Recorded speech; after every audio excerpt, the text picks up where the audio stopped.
ATM ने पैसे नहीं दिए लेकिन अकाउंट से कट गए और फिर अचानक लिखा आता है ट्रांजैक्शन फेल्ड, लेकिन एसएमएस आता है कि आपके पैसे कट चुके हैं।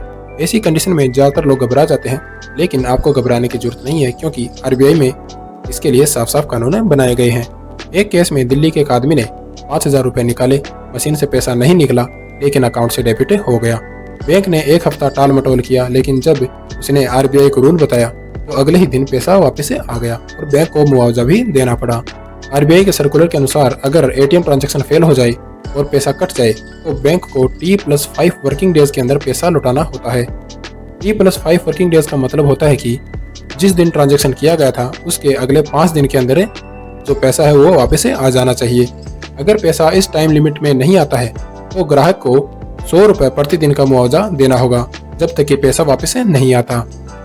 यह नियम सभी बैंकों पर लागू होता है, चाहे वो प्राइवेट बैंक हो, गवर्नमेंट बैंक हो या फिर कोई भी एटीएम नेटवर्क हो जैसे कि वीज़ा, मास्टरकार्ड, रुपया वगैरह वगैरह। तो अब हम इसके सोल्यूशन की बात करते हैं कि यह पैसा वापस कैसे आएगा। तो सबसे पहले हमें जो सबूत है वो इकट्ठा करेंगे, जैसे कि ट्रांजैक्शन स्लिप हो गई, एसएमएस हो गया और एटीएम की लोकेशन हो गई जिससे हमने पैसे निकाले थे।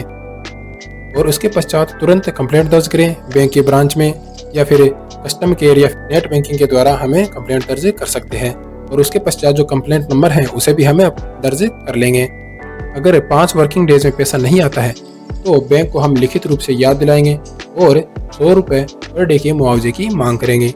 और इसके पश्चात भी अगर पैसा नहीं आता है तो हम आरबीआई CMS पोर्टल cms.rbi.org.in पर शिकायत दर्ज करेंगे या फिर बैंकिंग लोकपाल के पास जाएंगे।